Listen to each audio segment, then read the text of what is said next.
And so she's been in a coma since then, but she's stable, and we're seeing some really minor improvements. But that stress and some of the despair associated with, seeing your daughter in a coma and knowing that it was her husband that did it, and then we're trying to care for the three boys. I just started picking up weight again, picking up weight, picking up, and I said, man, I got to do something. I got to do something. And I started crying out to God, asking Him for help. And Brian, I had tried so many things. I mean, I can go back and just see how I've tried everything from, the Atkins, the Nutrisystems, uh, just everything. I have a very powerful interview for you today with Pastor Chuck Brooks. His story is just amazing. I hope you enjoyed this interview as much as I enjoyed interviewing Chuck. All right, today we have a very special guest. This is Chuck Brooks. Chuck, why don't you tell us a little bit about yourself? All right. Thanks, Brian, and thanks for having me. And as I told you, this is my first time doing one of these interviews, and but I'm excited about it. And yeah, I just personally, I am married to my bride, Deborah. I call her Debbie, and for 42 years, we have 8 children, 7 daughters, 1 son. We have 20 grandchildren and one on the way, and 6 great grandchildren. And as far as carnivore is concerned, uh, man, I've always been a techie and IT guy. I've worked in the defense electronics industry uh, since I was about 20 years old. And so if you're in IT, you're always at a desk. You're pushing buttons, turning knobs. When I went into software development, it was the same thing in front of a computer screen, developing software, cranking out the code, as they say, always in front of a screen or some display. And then, of course, you got to have your mug of something to drink, and then you have your chips, your corn curls, your candy, and you're constantly, typing and you're, typing, and you're just doing that, doing that, doing that, and so I actually mapped it out that for every 5 years I gained 50 pounds, something like that. Mm. Uh, I graduated from high school about 160 pounds, and my highest weight has probably been around 300 and close to 380. Mm. When I've got so heavy, I would not weigh myself. I just didn't want to see those numbers. So, but I mapped it out. When my wife and I got married in 1981, I think I weighed about 200 pounds, maybe 210. By the time I was 32, I was in my 300s. I was in my 300s, and I've been in my 300s ever since.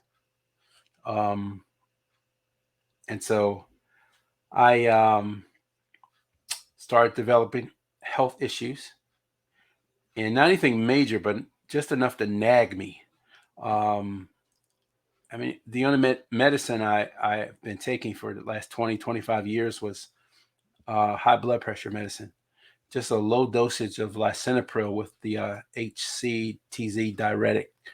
And no cholesterol pills. Every time I go to the doctor, and my wife made sure we went religiously, regularly, and I'm always doing very well with my labs, my blood works. No cholesterol issues, no sugar issues, nothing like that. Just keeping my blood pressure under control. But I started to have issues with my back. And that Mm. may not have been related to my weight gain, but to the fact that when I was young, I got a set of weights. I think I was about 12 years old when I got my first set of weights.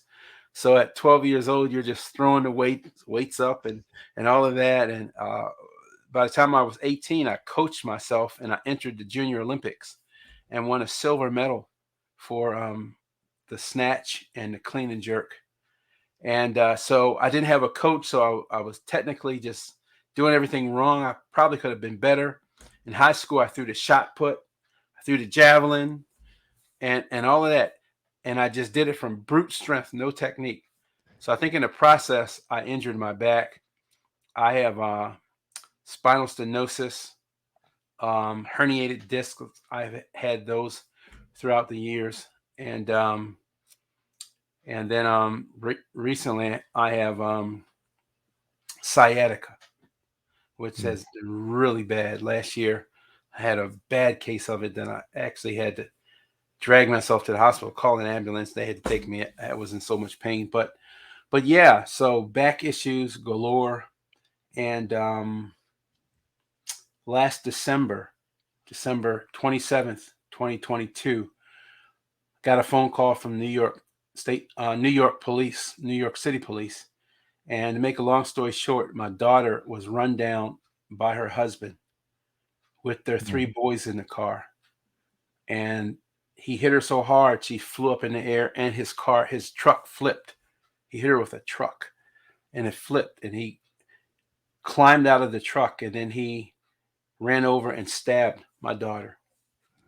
So I got a call from the police, and then we went up to New York just immediately within a half an hour after getting that call. Drove from Baltimore to New York, and so she's been in a coma since then, but she's stable, and we're seeing some really minor improvements. But that stress and some of the despair associated with seeing your daughter in a coma and knowing that it was her husband that did it, and then we're trying to care for the three boys. I just started picking up weight again, picking up weight, picking up.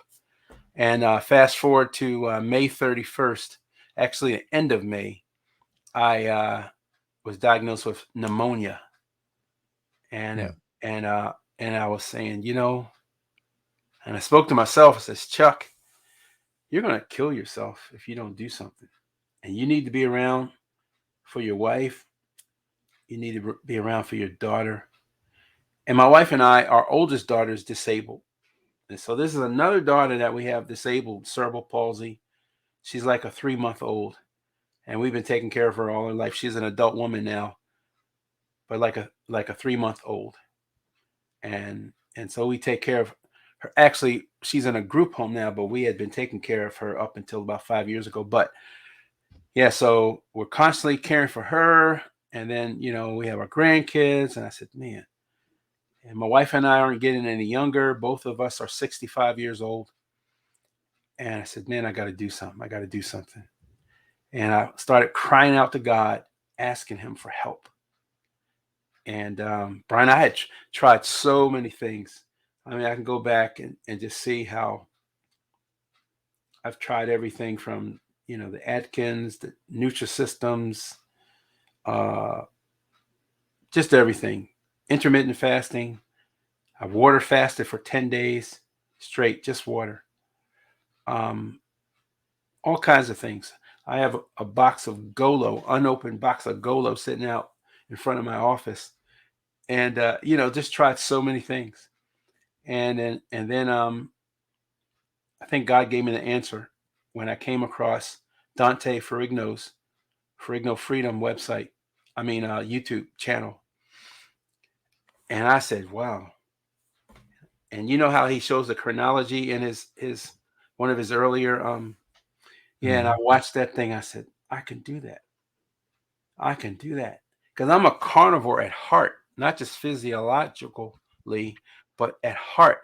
If you look on my deck, you're going to see an egg grill, one of those egg grills, and I have a smoker that I paid a lot of money for. So I'm constantly smoking meat and grilling and all of that. And when I saw that, man, all I have to do is eat meat, beef, really? And that's what I did. I started that May the 31st of this year, 2023. I documented it. I started a YouTube channel the same day. Carnivore Chuck. And if you look back at that video, that first video looked like I was getting ready to die because I was just finishing up my antibiotics and I was just weak. My face was all bloated. And yeah, that's how I got into carnivore. Okay. So 2.5 months. In that 2.5 month period, um, what have you seen so far? How is it? Has it helped your back pain at all?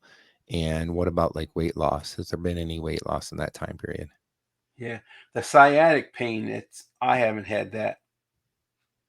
Nope. And inflammation, when I see my doctor, he's always checking my ankles. I'm a big guy and weighing 300 plus, checking your ankles and make sure there's no cardio issues developing. Um, so inflammation is down. I used to have floaters. Look around. Those things, something flying by you, you're going, and it's not a bug or anything. My wife saying, what you what you swatting at? And it's these floaters, and they're all gone. They're all gone.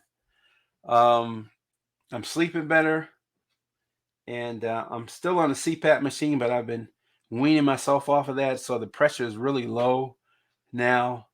And I think maybe in about a month or two, and maybe even now I could do it. But my wife says I snore when I don't have it. That was a really big problem before I started the CPAP. But when I look at all the readings, I don't have the incidence of sleep apnea. So I think I can go off of it now, but I may still snore. So I'm just wearing it just so I won't disturb my wife. But maybe in a month or two, I won't even snore. And so yeah, that I'm sleeping better.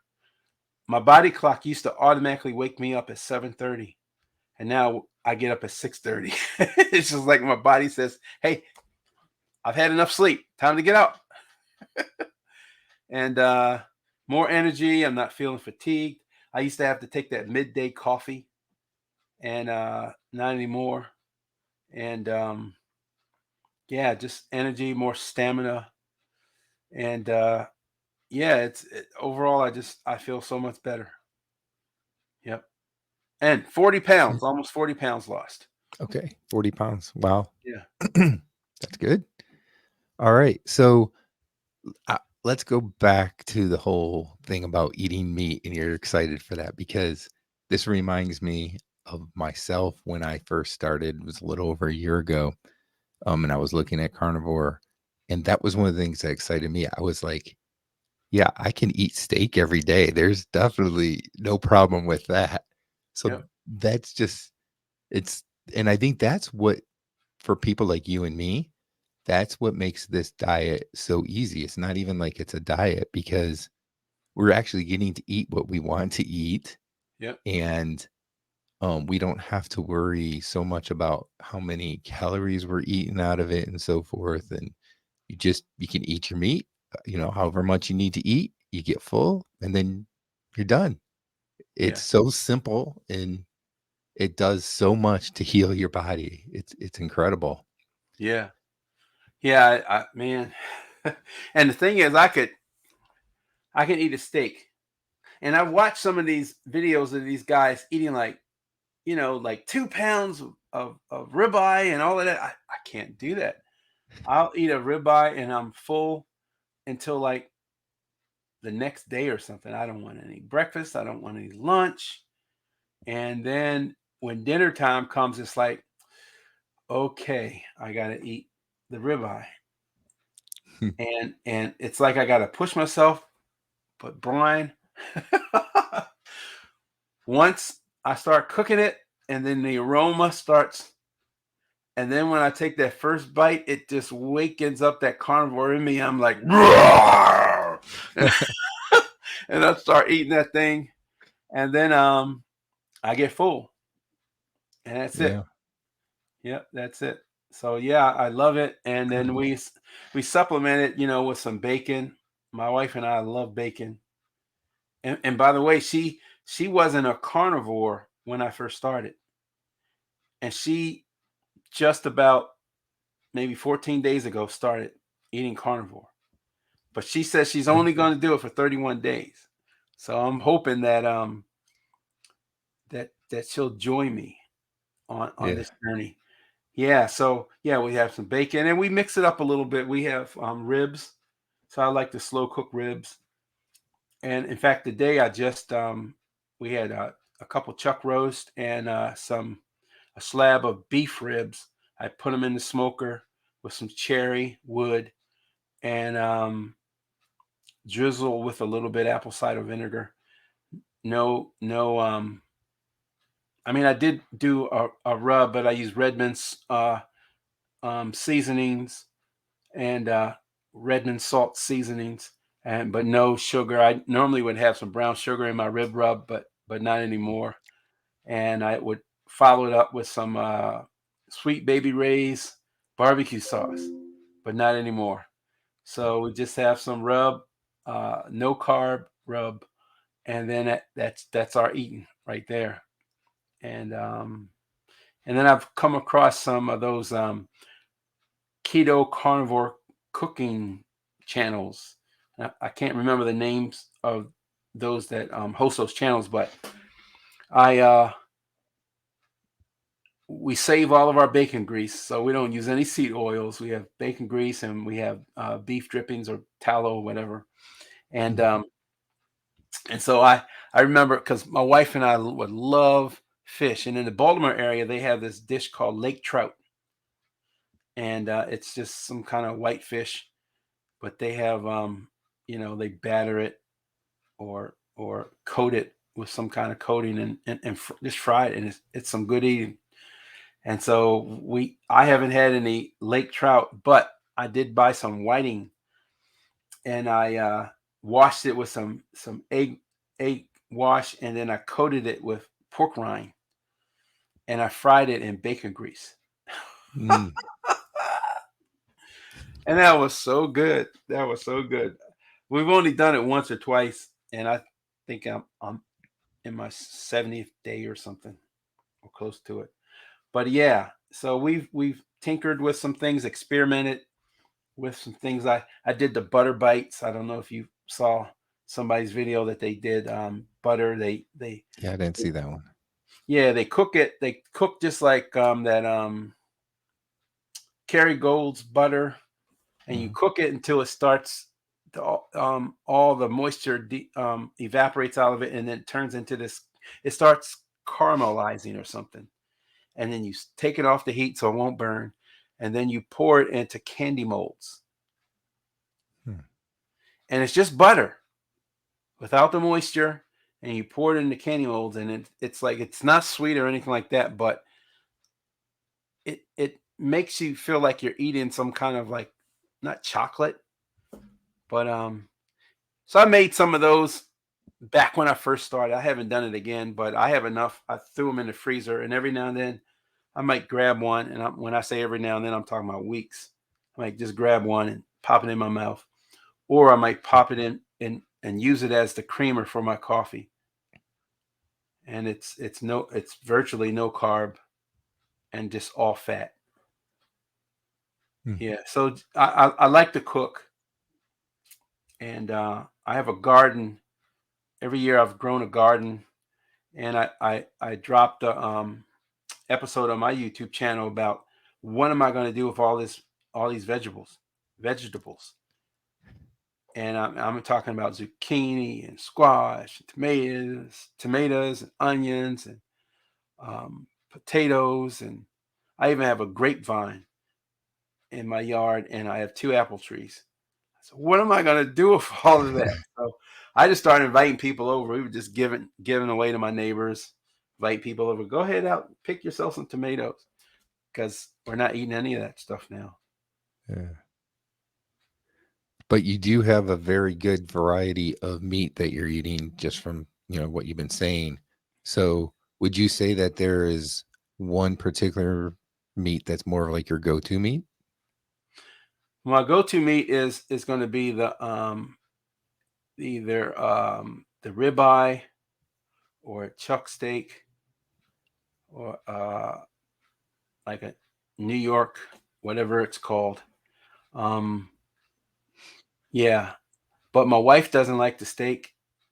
She doesn't like even if it's tender. She doesn't like to chew it, Mm. and but she loves to slow cook some chuck, some kind of pot roast. Slow cook it, and it's Mm-hmm. really tender. And she could chew that. She doesn't like chewing steak, but my number one is steak. And every now and then we may cook chicken. We upgraded our air fryer to the it's the Ninja, the one that does the fryer, the dehydrator, the grill, the oven. It does all of those things, and even has a temperature probe. And Mm. and it, and so I use that quite a bit for my steak, and it just does chicken wings so well. So I actually take chicken wings, put them in a big bowl, season them up, and then I drop in some bacon grease and coat those chicken wings with bacon grease. Throw them in the air fryer, and they come out just ah really really good. So, but we may have chicken once a week. Mostly it's just beef and some bacon. Yep. Cool. I like I, spam every now and then too. I love some spam. okay. I think we're probably making the audience hungry Hungry. as we talk about all this, right? Oh, but okay, so let's change directions a little bit because you're a pastor, right? Yeah. And your faith is um really important to you. And so you also talked a bit about how you prayed and that helped you with realizing carnivore. So let's talk a little bit about that with your faith in carnivore and so forth. Yeah. Well, when I go to the Bible and I see that, and I don't know how familiar you are, with the story of Adam and Eve, and that I believe they're, first created beings other than the angels. Um, and of course, the animals, they came before Adam and his wife, but they were basically, I guess, herbivores, and they were able to eat from any tree in the garden except for that one, which they disobeyed God and ate from. Eventually, they got kicked out of the garden, and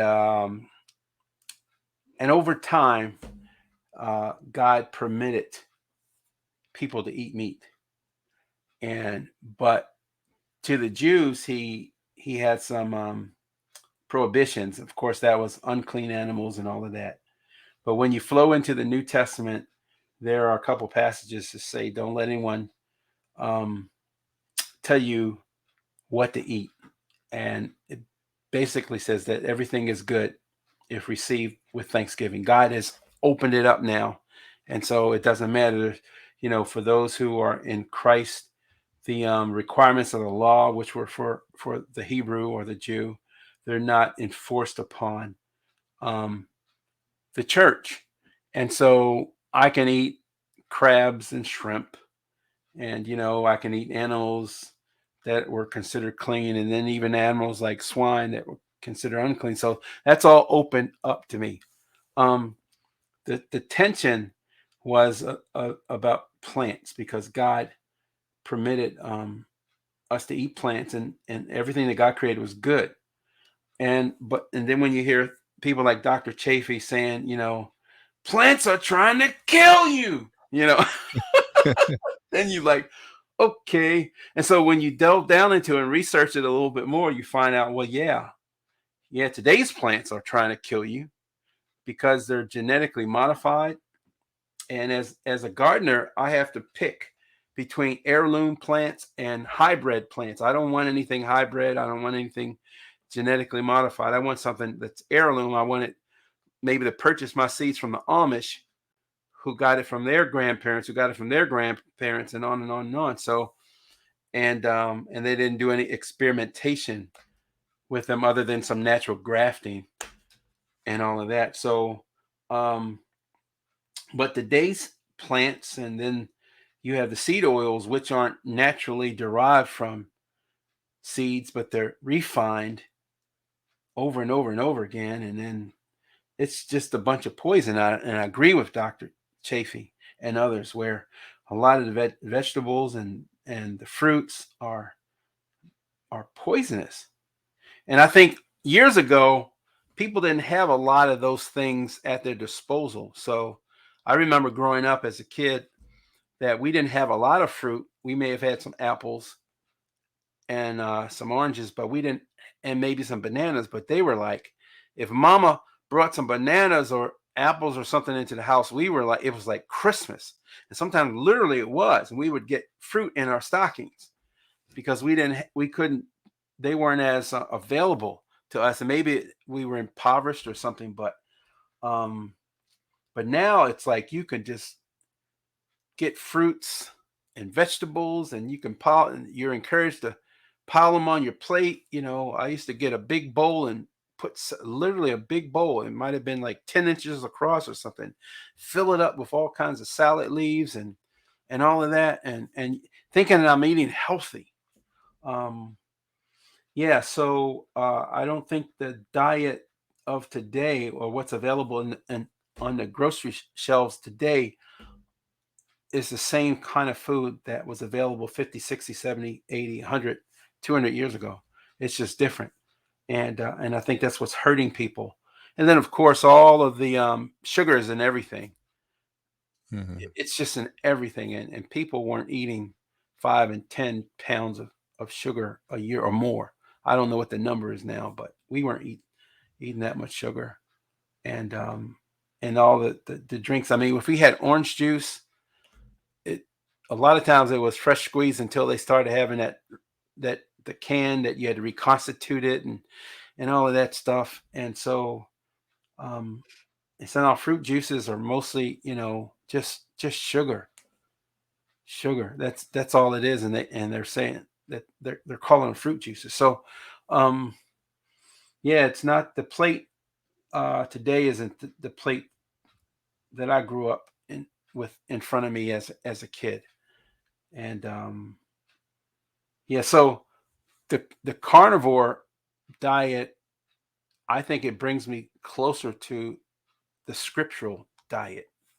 Um, and I think that the foods that people ate back in Bible days, whether it be 2,000 years ago, during New Testament times, first century time, or 3,500 years ago, or 4,000 years ago, 5,000 years ago, I think it was mostly meat. And if they were able to get some vegetables or fruit, they were blessed. And but I think it was mostly meat. And yeah, so I think what I'm eating now is a lot closer to a biblical diet than than I've ever eaten. Yeah, that's a really good way to look at it, and I guess I've never thought about that, but that's true. Like back then, they probably were only getting like berries and so forth a very short time of the year, so it was pretty much all meat. Yeah. Oh, Yep. yeah, cool. All right, so let's switch things around again. Sure. And you talked about you 2.5 months here that you've been doing the diet and 40 pounds of weight loss. Um, do you have goals for how much weight loss you want to get, or is that more of like a secondary thing for you, and it's really more about some of the sciatic pain and other things that you've healed? Yeah, my first goal is to get back into the 200s. So I want to weigh 299. I want to weigh 299. Like I said, it's been over 30 years um, since I've been in my 200s. And so if I can get into my 200s, and I'm about 20 pounds away, I guess, from that. And so that's my first goal. My second goal is going to be 100 pounds. So so if I get to be 299, that's going to be 61 pounds. And then I have another 39 pounds to go.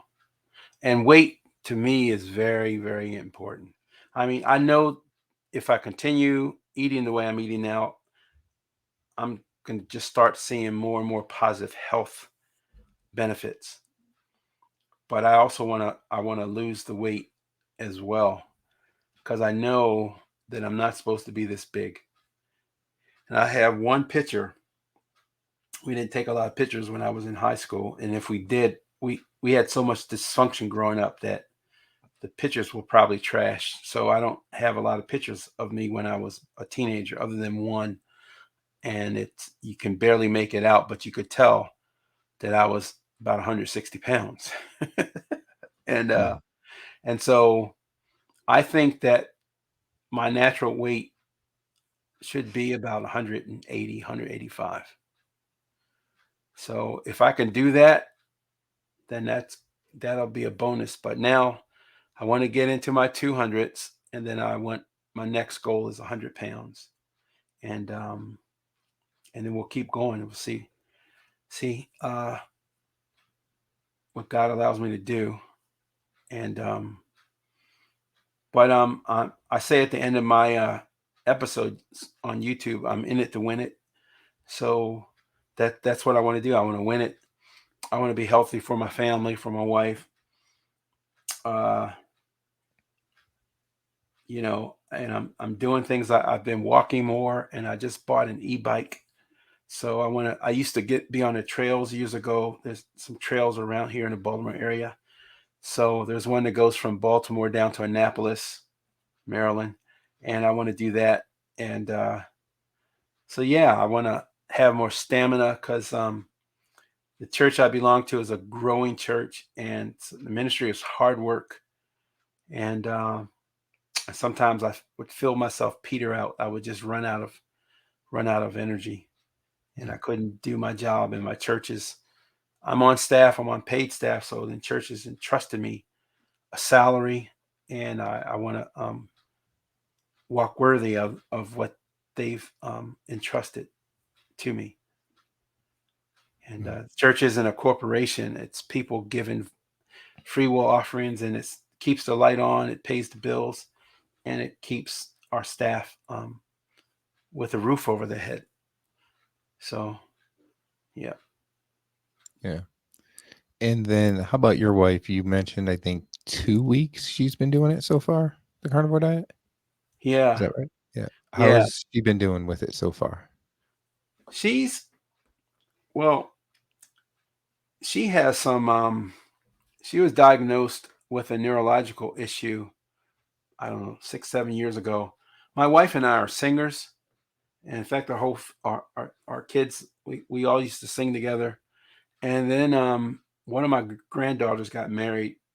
I don't know whether it was in 2015, and my wife and I had to sing a duet together at her wedding.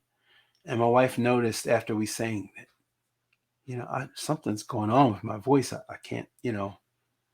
And it turned out that music has tempo to it, a beat to it. And my wife discovered that she wasn't able to keep up with certain beats of certain songs. Mm. And so she went to John Hopkins, and they began to do diagnostic testing, but then COVID hit, and so that she hasn't been back since then. Um, but yeah, it's affected her walk, her speech, um, and so I don't know if it's autoimmune, or we don't know, because they never finished the testing, and and so I said, hey, just try carnivore and see if you have any positive results. And so it's like an experiment.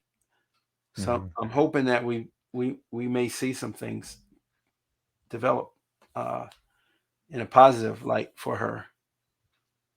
Yep. But it really it hasn't slowed her down. She has her own daycare. She's a daycare provider, and she runs her business. And so she has the children. So she's busy and constantly doing this. But I know she would like to sing again.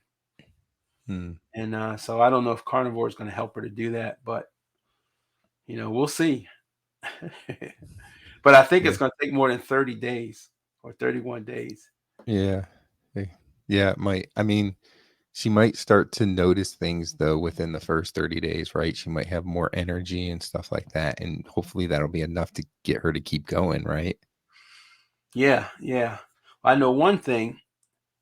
Since she's been doing carnivore, she has gotten very, very.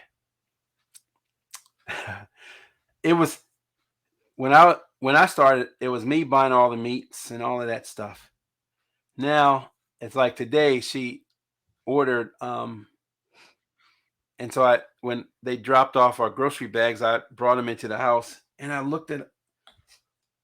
told her that our kitchen looked like one of those meat lockers or meat hangers or something. She had meat everywhere. She bought oxtails and chuck roast and beef ribs, and then she wanted to put something in the slow cooker. She wanted me to smoke some, and I looked on the counter and there was just a pound of ground beef. I said, "Well, what you gonna do with this?" I mean, it was everywhere, and it's like she's like she's turned into an actual carnivore, and so I said, and when she's hungry, don't get in her way. She will knock you over. And she's a little thing. She's a little short, little petite woman, and she'll knock me over because she's hungry. And so, but that excites me, you know.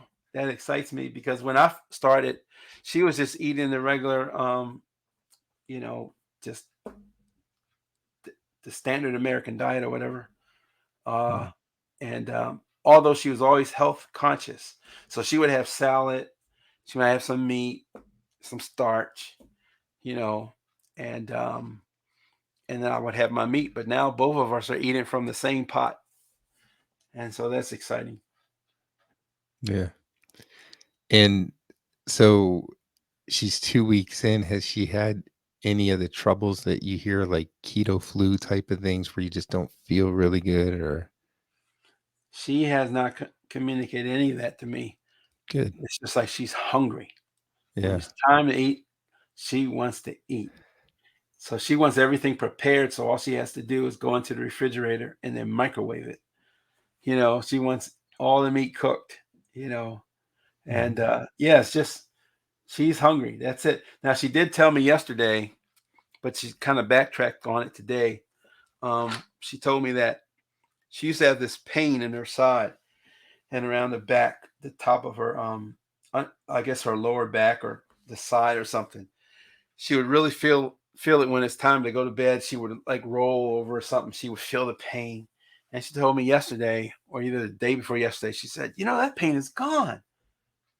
It's gone. I said, yeah, yeah, girl, yeah. And then she said today, well, it's not quite gone. So it's probably not as intense as it was. So I think she's seen that. Yeah. Yeah, And when you started, did you jump straight in or did you ease into going carnivore? straight in. Did you have any issues those first couple of weeks? Uh, no, because I was already doing intermittent fasting. Oh, Normally, I okay. didn't eat until I would stop eating around 9 o'clock in the evening, and then I wouldn't eat again until around noon. Sometimes as late as 2 o'clock in the afternoon. So my body was already conditioned for that. Mm. Um, and so yeah, I just started eating now. And the thing is, I didn't have any cravings because my wife and I like clockwork. After dinner, we would sit in our recliners and watch either the rest of the news or we would watch some Columbo or some kind of Hallmark mystery or something, and we would have some potato chips and I don't want to trigger anybody, but yeah, we would have our snacks and so I haven't been snacking since May 31st, and she hasn't been snacking. So I do remember that her first week she was probably going to town on pork rinds. Mm. She was probably eating a lot of the pork rinds, but she hasn't really been doing that lately. So yeah, I think she's pretty good. Although, like I said, when she gets hungry, it's time to eat. It's time to eat. Yeah. Yeah, but not me. I could like today. I didn't. I don't think I ate until I ate a meal around 2:30, something like 3 o'clock, Mm. and then I just had something before I came up here for this interview, and it wasn't much. I had some beef ribs, so I had a couple ribs. That's it. I didn't have a steak or anything. Mm. So, and I'm content. Yeah. That's great. That's something that I've found, especially as I've gone on the diet, um, that you really can get that way, and you end up finding yourself sometimes eating less than you used to eat just because you stay full longer, right?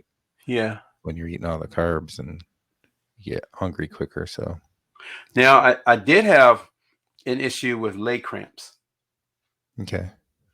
and I think I spent the first few weeks trying to balance my electrolytes, Yeah. and so I think I pretty much have it balanced now. I haven't had any issues with that. Um, but I would make in the morning what I would do. Oh, part of the problem is the blood pressure medication I'm taking has a diuretic. The So HCTZ.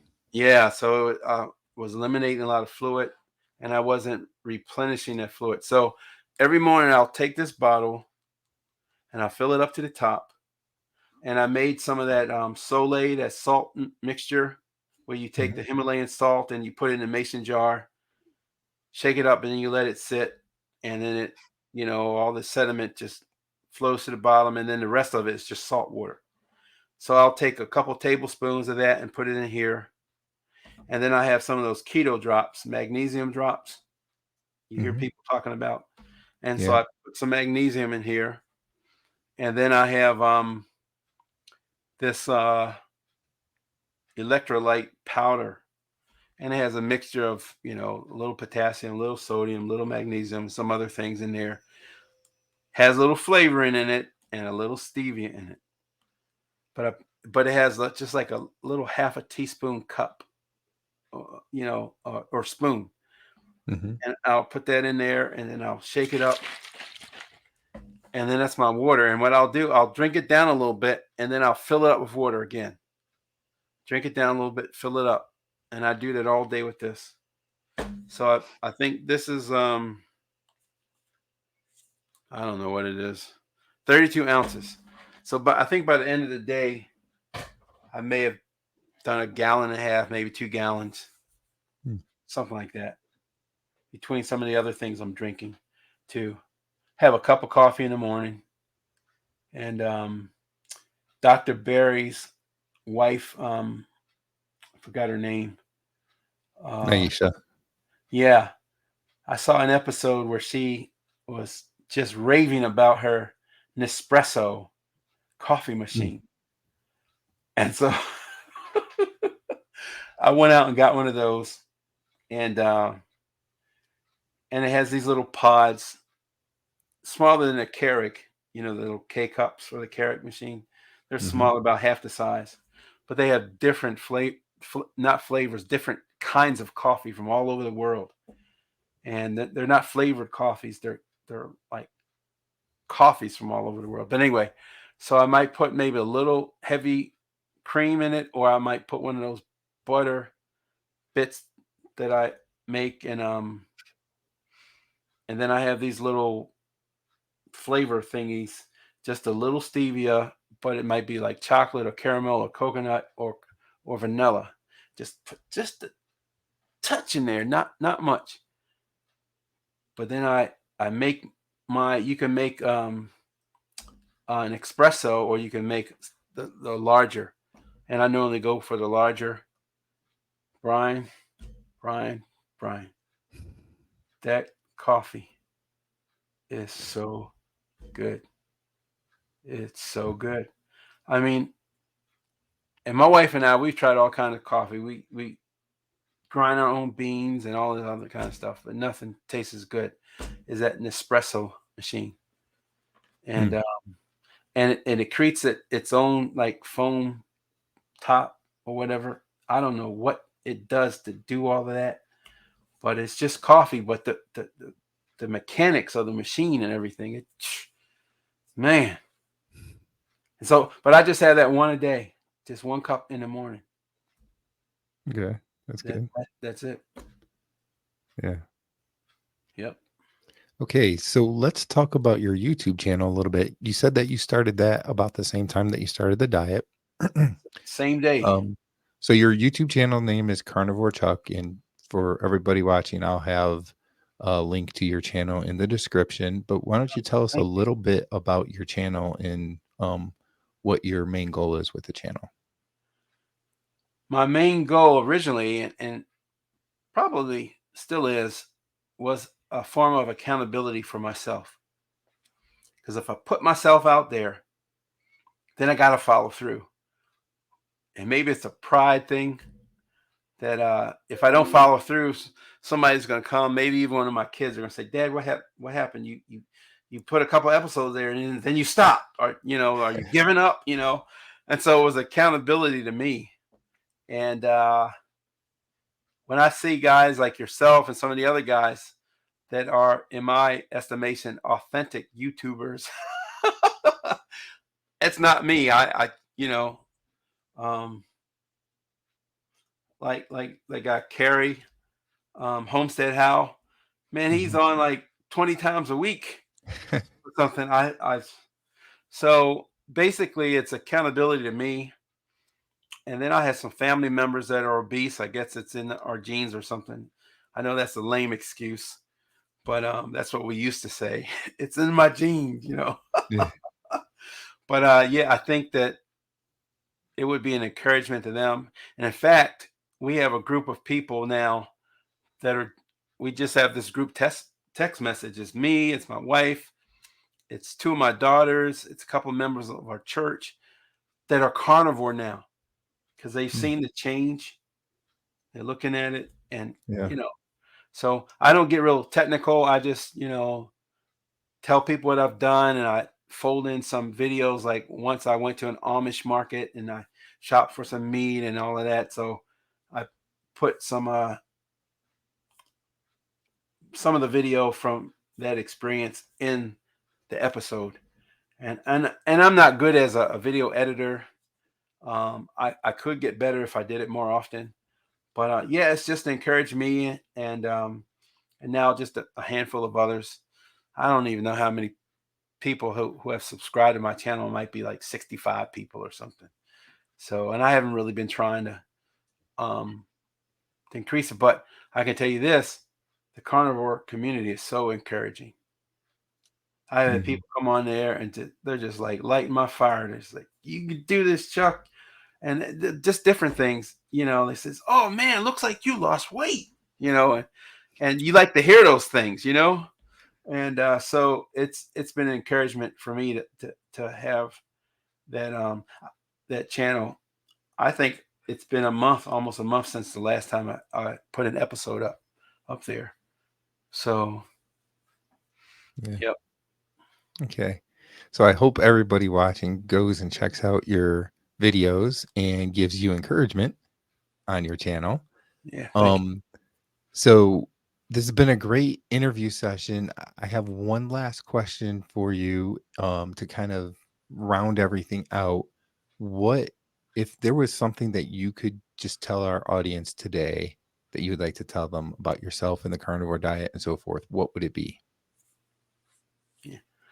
I would encourage everybody to go through the withdrawal necessary. Get off all of that junk food. And when I say junk food, I'm not talking about chips and candy bars, and I'm talking about just what's being billed as healthy food. Get off of that stuff before it's too late. And as a pastor, I've preached a lot of funerals. I've even preached the funeral of a person that had this bypass surgery, and it didn't go well. And I had to preach that or officiate that funeral. And so I see people dying because of their diet. It's just a diet.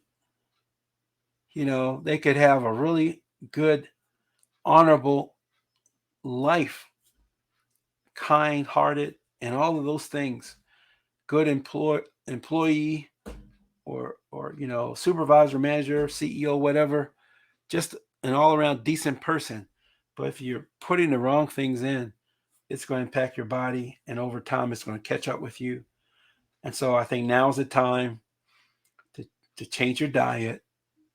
And yeah, if you have to go through withdrawal, go through it and get healthy. That's what I was saying. I think the carnivore, having tried so many other things, the carnivore diet is, I think, the best solution, the optimal solution toward health and ultimately longevity, vitality. Yep. Very powerful. Thank you very much for coming on the channel today. Thanks for inviting me.